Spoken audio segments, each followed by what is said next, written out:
Parlons de glace au taro. La plupart des gens sont toujours surpris et très étonnés. Ils se disent, le taro, comment ça? Est-ce qu'il y a un peu de piment, est-ce qu'il y a un peu de viande à l'intérieur?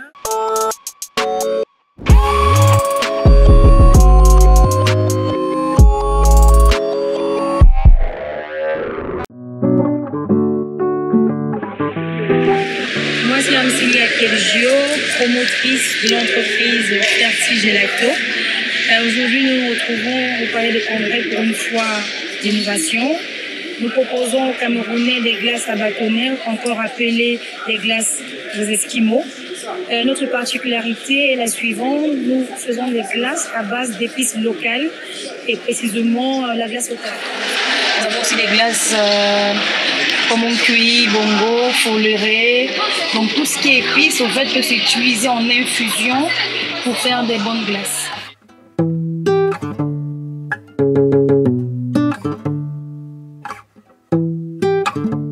Amsilia Kelgio, originaire du Cameroun, précisément de la région de l'Ouest, Baganté et Bandjoun pour d'autres.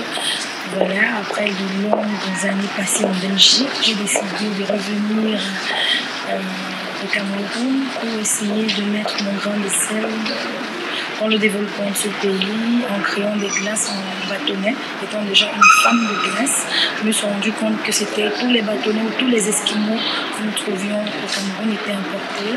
Donc j'ai décidé de créer ma marque Ferti Gelato et nous faisons des glaces en bâtonnets avec des épices locales, histoire de valoriser déjà de un nos épices et de faire connaître aussi.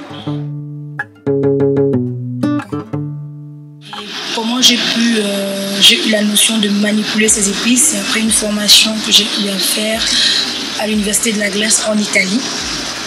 Donc après cela, je peux quand même dire que je suis maître glacier et que j'ai la notion ou la connaissance de manipuler certaines épices. Voilà. Beaucoup d'entre vous vont se dire des épices. Les épices se transforment en fusion et ensuite sont mixées dans une crème glacée. Au moment où est venue l'idée magique de créer une glace à base d'épices ou spécialement d'épices au taro, j'étais au bureau avec le confinement, la pandémie, des conteneurs qui n'arrivaient pas, des pâtes, parce que j'utilise des pâtes de vanille qui n'arrivaient pas. Et tout d'un coup, étant tellement énervée de la situation, j'étais avec mes collaborateurs et collègues, je me suis dit, mais attendez, pourquoi nous allons attendre des pâtes venant de l'extérieur? Pourtant, nous avons des épices. Donc demain, je vais produire la glace au taro, ce que j'ai fait et qui aujourd'hui est l'un de nos produits phares. En parlant de glace au taro, la plupart des gens sont toujours surpris et très étonnés. Ils se disent, le taro, comment ça? Est-ce qu'il y a un peu de piment, est-ce qu'il y a un peu de viande à l'intérieur? Et nous les conseillons toujours de déguster parce que voilà, ils ont aussi raison. Du taro dans la glace, est-ce que c'est pilé et tout? Ils ne savent pas qu'au fait, nous essayons de les expliquer que c'est des épices, les épices de la sauce jaune. Et après, dès qu'ils dégustent, ils deviennent fans, ils adoptent la maison et toute la famille.